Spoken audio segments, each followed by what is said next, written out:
Hi everybody, welcome back. Today we're going to be talking about meshes. So let's get started. So if we go over here to the meshes components, to the mesh section, and we go to mesh filter, we get this mesh filter empty slot.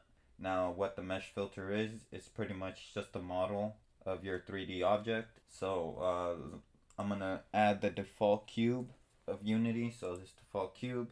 And if we go, oh, and then we got to add the mesh renderer, and then we could see it. So if we go to the game view, let's back a little bit.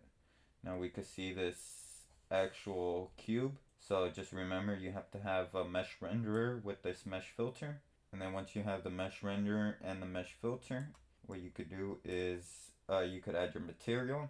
So your material would be the actual, so let's say this is a person, it would be the skin. Or let's say this is the ground, it could be the grass, it could be mud, it could be dirt, whatever you want. So it's the actual texture. What you're actually gonna put, a material is just a texture, and well, actually a couple textures put together to make a material. So we're gonna go to this texture that I got here. Is it the dirt one that I was? Well, we could go for dirt. So now we see this dirt texture. I think I had another texture earlier. Well, let's just use that texture. So we got this dirt texture on this cube. Now, let's say we want to add our own texture. What we could do is we could go to create and we could make our own material. And this is our material, and to add a texture, all we do is go to albedo. So what we first have to do is go to our scene and drag the actual texture onto whatever we want, so our cube. And then after that, we could start adjusting whatever we want, and we could see it update live. So as you can see, I'm gonna keep it white, and then I'm gonna add a texture that I have here, which is mud, and it's mud rocky. So this mud rocky, let me see where I got it from. I got this mud rocky from the standard assets. So if you want to go to the asset store and download it, it's the standard assets. And then we could also change the metallic. So as you can see, we could change the metallic of it. And right here, we could see the actual preview down here of the material. So as you can see the preview. And you can see what happens when I smooth it out. So I'm going to leave a little smoothness, and I'm going to lower this a bit like that. Let me drop this down. Well, I'll leave it like that. Hopefully you guys could see it. Something like that. So then we could have smoothness, metallic alpha, albedo alpha, or metallic. So depending on what we want, I'm going to keep it at metallic. And there's also different shaders. Later on, I'm going to make a video of all the, well, not all of the shaders, but most of the shaders, how to create shaders, how to use this material in more depth. I just want to show you real quick how to do this, and then you could add normal maps. So we'll add a normal map for this, which would be this one. Now the normal map is it's what gives it the shape, its shape. So its depth. So and then you could adjust it right here. So as you can see, now the reason we're getting all these little like pixelations, all these weird little things, is probably because of this metallic. Let me drop this metallic down and play with the smoothness. So I could increase the smoothness, or I could drop it down. So as you can see, what happens, I'm gonna increase it so it looks kind of muddy, and yeah, just increase it and leave it like that. I could adjust this height map, as you can see. In this height map, I'm gonna leave it at like 0.28. So now we can see this height map, and or this normal map, and then we could also add height map. Of course, we don't have one. Well, I don't have one for it, but as you can see, there's a height map. So it just shows like the height of it. So let me zoom in. As you can see, there's occlusion. Occlusion, I don't have an occlusion for this mud either, but I can show you what it looks like. As you can see the little textures in the background. So you could, for your occlusion, you could have like footsteps or animal prints, anything like that. And then there's detail mask, there's emission, there's all this stuff. We could also add a second normal map. So let me go to the normal maps. And they don't have to be exactly the same one, but it would help if it was. So as you can see, these are different normal maps. And like as you can see, it don't really matter. You can't see the difference. And I could adjust this. You can see what that does. So if I zoom out, I could adjust this however I want. set tiles, all that, and then of course just play around with this material to however you feel is bright or to your liking. And that's pretty much it for this material section. Now lighting, you could have lighting on both sides, just shadows, so I won't show the mesh. You could have it on, off. You could receive shadows. You could contribute global illumination if you have this checked on. You could also receive global illumination with light maps or light probes. So you check this off. And then probes, you could have light probes off. You could use proxy, volume, or custom. Same with the reflection.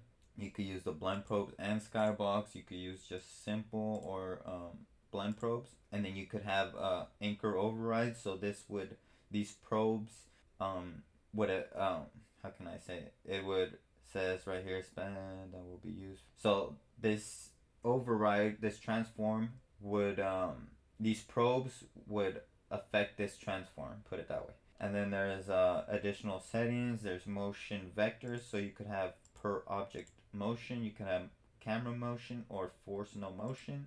And then you can have also a dynamic occlusion if you want that. And yeah, that's pretty much it for the mesh render and cube mesh filters. So I'm going to remove these, remove this one and this one. And then I'm going to add a skin mesh render. Now the skin mesh renderer, it's a little bit different. It has these bounds, it has the quality of it. So the quality, it's by bones. So 1 bone, 2 bone, 4 bones. And then it could update when off screen or when not off screen. And then the mesh itself, so we could add a mesh. So let me start by saying the meshes that I use is right here. It's this 3D character dummy pack by Kevin Iglesias. If you want to download it, as of 2/24/2021, it's free. So if you want to check it out, you could check that out. And then let's go back to. And then also, when you're downloading these assets, make sure you guys check out these license agreements, the supports, what it supports. Check out, the overview over here. Some stuff only support HDRP. Some support universal render pipeline. So just check that out. So we'll go back. And then, so for here, we'll put the mesh. We'll put the dummy I was telling you about that I downloaded. And I think it's not this one, it's this one right here. And then we'll add, actually, scratch this. We gotta actually delete this. And then we go to the little asset pack. We go to the models and we download his little model over here. Now, as you can see, you can't see his model. You can't, maybe it's because we're in the wrong position. Hold on. So we see the model right there. That's the model we're looking for. So now what we do is we add the skinned mesh render. We add the mesh that we're using, which is the male dummy over here. And then we come over here to the root bone. So let's lock the inspector real quick. So this locks it. So if I click out of it to anyone, it don't change it. It stays to where I was at. So let's go to the hips. This would be the root bone. So you just select your root bone, your main bone, and insert it right there. And then you select your materials. So the materials for this one, let me show you real quick. Materials for this one would be, I went all the way back. Would be over here to materials, and then the dummy material down here. And now I have the dummy material on there. Okay, so I was having a problem, but now I figured it out. So the skin mesh renderer, why it's not working, why this material is not working, is because if I go down here, it already has a skin mesh render. So what I could do, I'll just erase this one, remove component, and I'll show you with this one. So if I click edit bounds is this box. So if I move this box, as you can see, I could extend it. Those are the bounds. It's just, a box, and then you put your skin mesh renderer inside that box as best as you can. Then, like I said, you could change the quality by the bones, and then you could update when it's off screen. So as you can see, the bounds change when it's off screen, when it's off the bounds. And then there's also mesh, so you could change your mesh right here to anything you want. So anything you want. We'll keep it back at this one, and then like I said, you put the the root bone, which would be the hips, the main bone. You put it right here, and then this is the material. So as you can see, we got the full material right there. Now if I let me lock this real quick. If I go to his materials, which would be right here, dummy material, and I go on it, as you can see, it changes the material. And then of course you could actually change it to any material you want. So as you can see, I could have any material that I choose. It don't matter if it came with it or not. So you just, yeah, whatever you want. And then you could also, of course, change the material. So like right here, there's this material. I could change it. So if I wanted it more metallic, if I wanted it more shiny, if I wanted it more looking like glass, I could change it right here. And let's see, after that, we have all this light casting. So if you want to have shadows, same thing as the other ones. If you want to receive shadows, if you want to have light probes on off, reflection probes on off. If you guys aren't going to be using reflection and light probes, it's better to turn it off just for performance. It doesn't affect it too much, but it does help. And then just the same thing, if you want this probes to affect this transform, the one that you specify right here, it overrides it and it will affect just that transform. And then you can have skin motion vectors on or dynamic occlusion on or off, whatever you want. And oh yeah, and then there's one more thing to cover before I let you guys go. It's if we go to create empty and we go to mesh, text mesh. So there's the text mesh pro, which I covered in a previous video. I'll leave a link above. And then there's this text mesh. But yeah, that's pretty much it for the meshes. So this mesh section right here, that's pretty much it for that.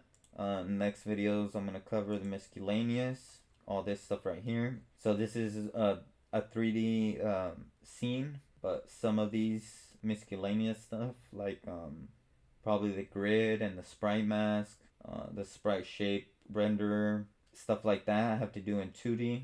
I think the sprite shape renderer I covered before, but other stuff, I have to cover in 2D.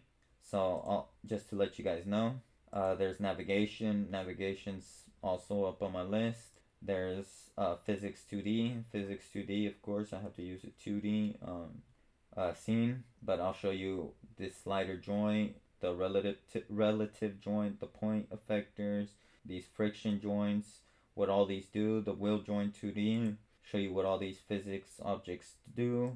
I'll show you these physics 3D objects as well. I'm going to show you all of this stuff, playables, rendering, pretty much everything. So you guys can check these videos out. And at the end, like I mentioned before, I'll start coding, start showing you how to make games. So if you guys want to check that out, subscribe so you guys won't miss it. So you guys won't miss any videos. Hit that like button if you guys are liking the video so far. And help me out, help the channel out, help it grow, help people that want to learn, and help them out as well. So once again, thank you.